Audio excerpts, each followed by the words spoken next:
বুয়েট শিক্ষার্থী শহীদ আবরার ফাহাদের দেখানো পথেই রাজনীতি করছে জাতীয় নাগরিক পার্টি, জানিয়েছেন দলটির আহ্বায়ক নাহিদ ইসলাম। দুপুরে কুষ্টিয়ার কুমারখালী উপজেলার রায়ডাঙ্গা গ্রামে শহীদ আবরার ফাহাদের কবর জিয়ারত শেষে একথা বলেন তিনি।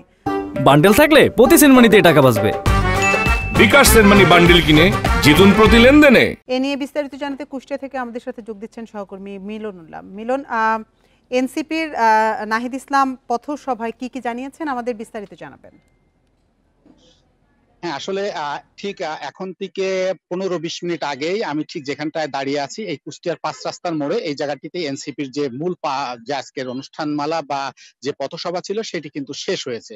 এখান থেকে এনসিপির যারা নেতৃবৃন্দ তারা কিন্তু মেহেরপুরের উদ্দেশ্যে রওনা হয়ে গেছে আরো বেশ কিছুক্ষণ আগে। এখন এখানে আসলে নেতৃবৃন্দরা তেমন কেউ নেই বললেই চলে। তো আসলে এর আগে কিন্তু সকাল 10টার সময় আবরার ফাহাদের কবর জিয়ারতের মধ্য দিয়ে কিন্তু তাদের এই অনুষ্ঠান, এই কর্মসূচির শুরু হওয়ার কথা ছিল, কিন্তু এই কর্মসূচি বৃষ্টি এবং বৈরী আবহাওয়ার কারণে কিন্তু তারা এটি প্রায় 1টার দিকে এই আবরার ফাহাদের যে কবর জিয়ারত সেটি করে এবং সেখানে কিন্তু তারা গণমাধ্যমের সাথে কথা বলেন।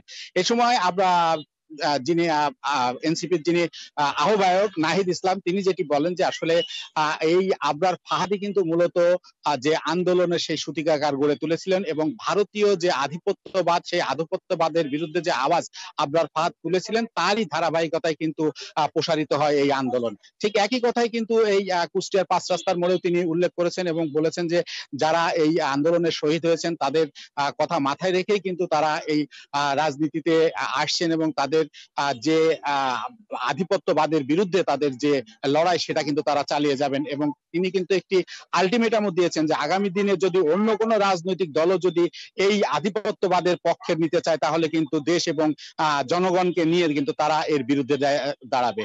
তো আসলে এই আজকে আমরা দেখেছি যে সকাল থেকে কিন্তু এই বৃষ্টি বৈরী আবহাওয়া অপেক্ষা করেও কিন্তু শত শত নেতা কর্মী এবং সাধারণ মানুষ কিন্তু এই এনসিপির এই পদযাত্রায় অংশগ্রহণ করার জন্য অপেক্ষা করেছে, কিন্তু সারাদিনই মুষলধারে বৃষ্টি হওয়ার কারণে কিন্তু এই পদযাত্রায় বেশ ব্যাঘাত ঘটেছে।